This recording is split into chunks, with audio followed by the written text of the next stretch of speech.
nakarinig ng balita kay Tatay Digong. So first question is, kamusta po si Tatay Digong in your visit today?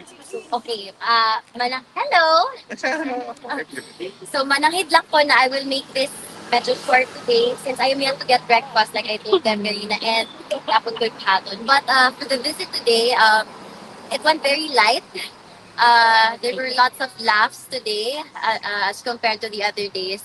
Maybe because no first day, medyo alam mo na baguhan kasi we haven't seen each other in like a couple of months. So it was emotional the first time. But this visit was quite light. We were laughing the whole time and there was even this moment where he grabbed the microphone sa mga nakikinig and he told them in Bisaya na ito pakinggan nyo, tawa kami ng tawa. Kaya, ayun. So it was a light visit and he's okay. Today I was able to bring him snacks because to make up for my forgetfulness yesterday, I was able to bring him his favorites. Ayun, actually may hawak ako na Coke Zero kanina. It's in the car. But I got him his favorite nacho cheese Doritos, caramel waffles, sa isang Coke Zero and Gatorade. Kaso, he was able to finish the Gatorade, pero yung Coke Zero, hindi na naubos. So, ako yung nagdala ngayon.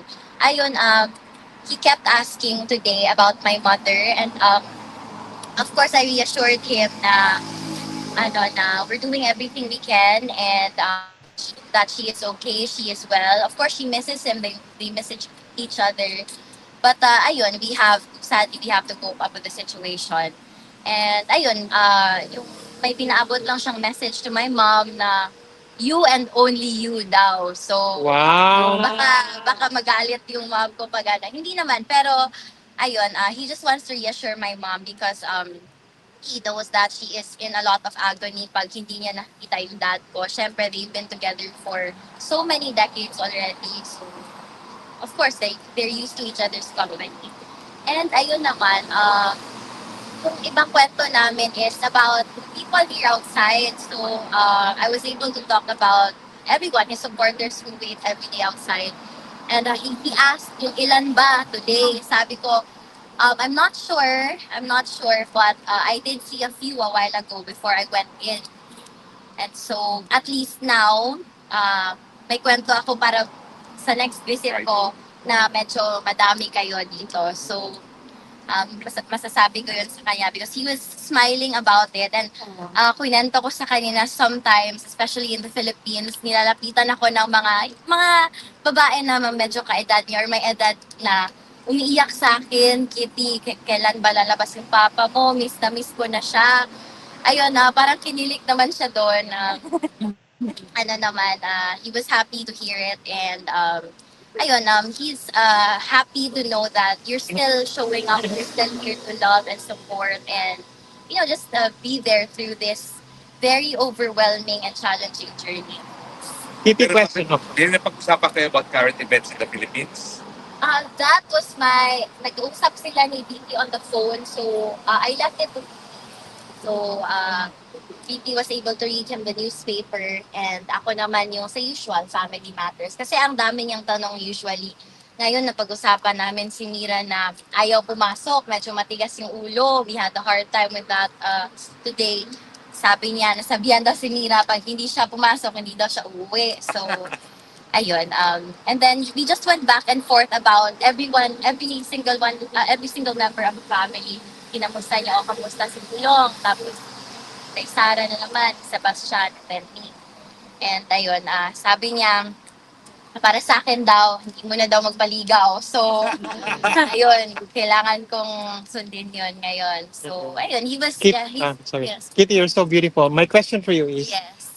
before kasi nakita ko, wait a minute. Alam ko, may picture tayo dati. True that. Ang ganda natin dalawa. Thank you, ma'am. Ma'am, tanong ko lang sa'yo, kasi alam ba ni former president na may tatlo kang billboard, one is the biggest in Makati. Yes, he actually memorizes where they are located, yung mga billboards na yun. So, sometimes, kamusta na yung billboard mo dun sa ganito, sa location na yan? Okay naman, nandun pa rin. And I do send him pictures of it, all of them also. And minsan tanong niya pa, oh, kailan ba yan madagdagan? Sabi ko, hintay ka lang, hindi pa tayo masyado sikat next time na.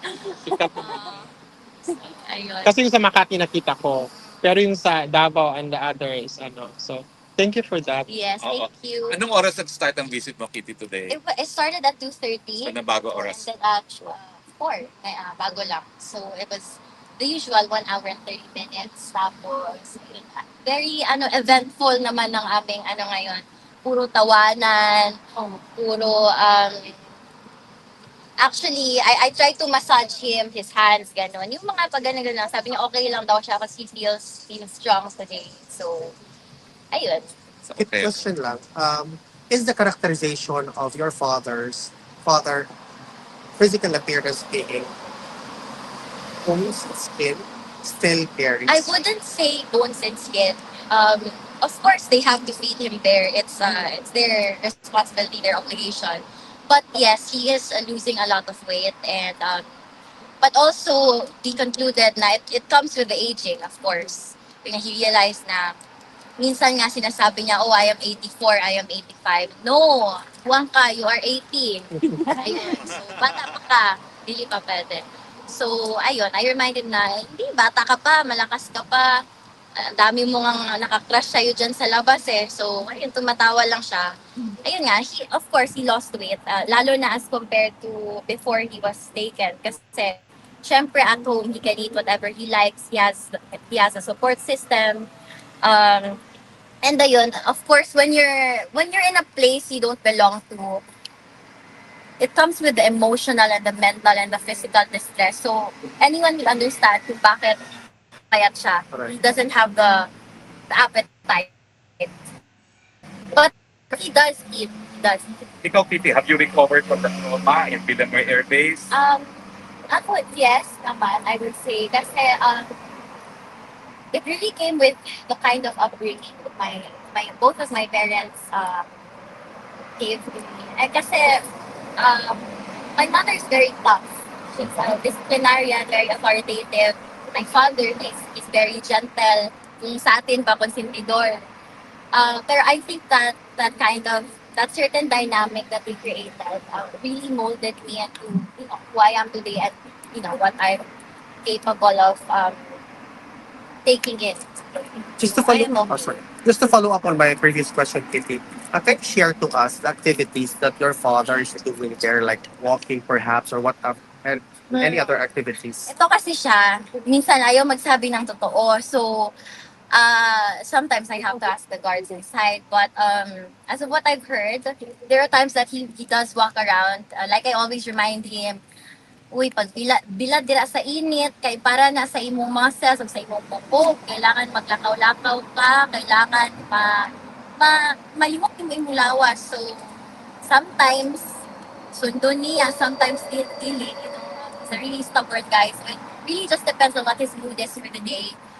He does walk around. Sometimes he does read. Sometimes he watches different channels. Sometimes, and he can't use the laptop because he isn't techie at all and he doesn't know how to use it. But ayun, TV, lakad, and yun, talking to us, our calls. Just one last question. You mentioned before that he's looking out by the window, thinking if may tao pa ba sa labas. Can he see the people outside, or is it up? No, he can't. Okay. Parang alam mo kung muni-muni niya, ganon. When parang, well, I think all of us naman, in our solace, sometimes we get too deep into our thinking. So, just the same with him inside. Napapaisip siya palagi. Thinks of the family. He thinks of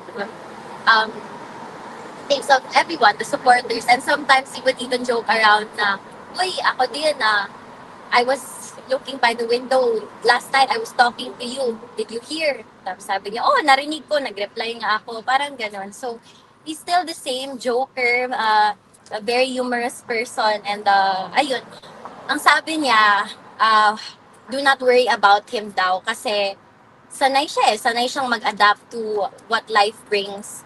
He's used to dealing with whatever cards he's given. So, ayun yung sabi niya. Thank you, Kim. Alam ko, gutom na siya. No? May question ka, go. Taga Davao, go. Hello, ma'am.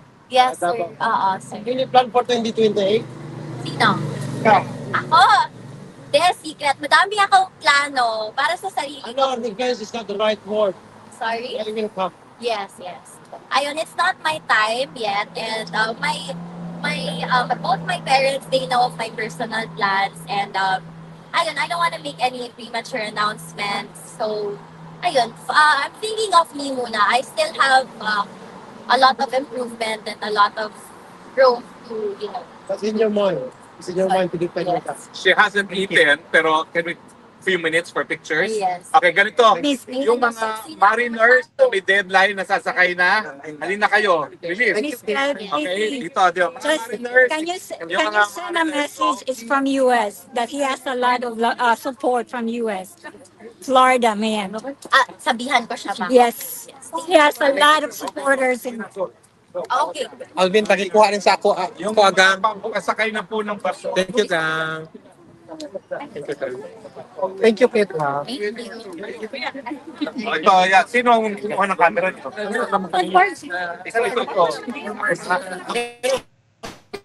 Ano po? Ay, nakailan ninyo diri, oh. Ay, nakailan ninyo. Camera niyo na yan? Miami. Miami. Ito. Nakadukot. Ready? Ayan. Go. Ganun naman, please. Oh, please. Sure. Okay. Okay, next. Yung ibang pang mga first-timers. Hindi, basta na dyan kayo, mga first timer ta. Okay, first-timers. Go. Kami. Sama pa ako. Sige. Go. Okay, go. Ako na. Sige. Dito tingin, ready? 1, 2, isa pa po. 1, 2. Okay. Miss US. Dito po labas. Dito tingin, Okay. Dito, mga London. Can I do US after? Camera nyo, where is your camera? Dito, Kate. Ano na yung camera nyo?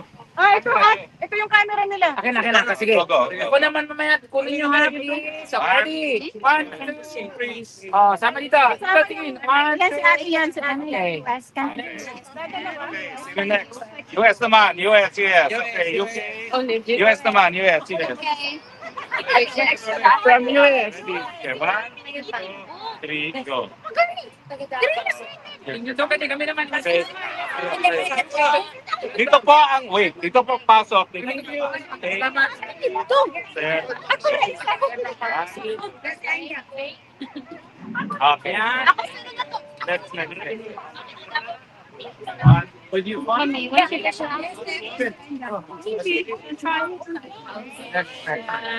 Okay.